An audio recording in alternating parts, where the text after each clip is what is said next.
Denver Metro Audits holds jail Q&A live stream. YouTuber Christopher Denver Metro Audits, Cordova held a live stream Thursday night where he answered fans' questions about his recent time in jail and his plans for the future now that he will at least temporarily accept probation.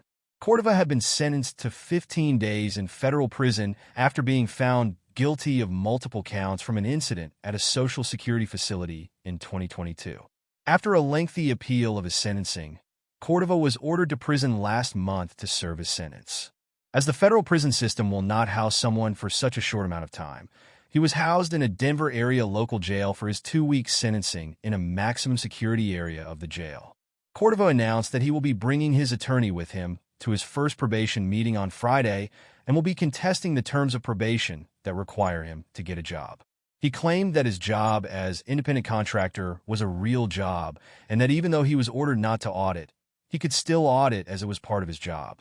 He also announced that he was challenging his probation to the 10th Circuit Appeals Court, but will cooperate with probation until then. If he loses the appeal, he'll simply violate his probation to self-revoke the probation, and that, he says, will end the probation. Threatening a lawsuit, Cordova complained loudly that he was held for 32 more hours than expected, as his 15 days of lockup became 16 days and 8 hours for unknown reasons. He intended to ask for a huge settlement based on the snafu, and that someone would have to be held responsible for the delay in his release. Also on his list was prison reform. Cordova announced that he would be leading the charge for prison reform in Colorado as he was only allowed 1 pair of underwear and 1 pair of socks per week. He also rallied against how cold it was in jail, stating that his nipples were hard for the entire 2-week stay. The YouTuber also announced that he will be paying for all the footage from the jail that he's included in. He took notes and timestamps of whenever he was in a room with a camera, including his time on the phone, and will be submitting massive amounts of FOIA requests for the footage.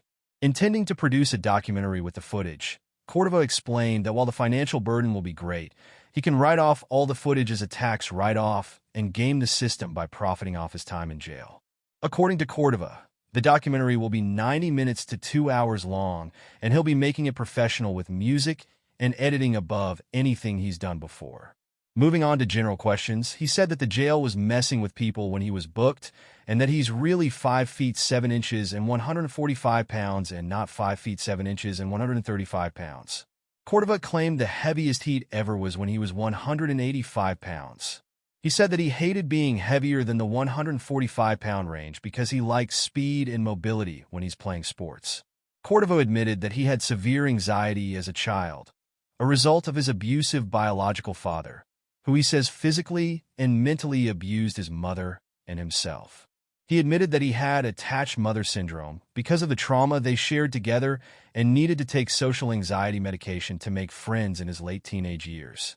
The YouTuber eventually painted his time in jail as a positive, despite breaking a tooth that recently had a root canal while serving his time.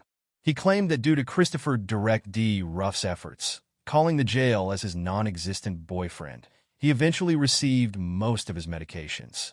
He highlighted jail as the ultimate detox as he was alcohol-free and caffeine-free for the first time in some time and intended to stay that way. He also highlighted his time in jail as he and a partner dominated card games, winning almost every game of spades that they played. Cordova said he spent most of his time watching movies on the tablets provided by the jail system and eating commissary food. He said that he lost weight at first, but put the weight back on as soon as he had commissary services. The YouTuber stated that he wasn't remorseful for his crimes, and that it was stupid that he was punished for taking photos in a prohibited area. He reasserted that he would find a way off of probation before ending the live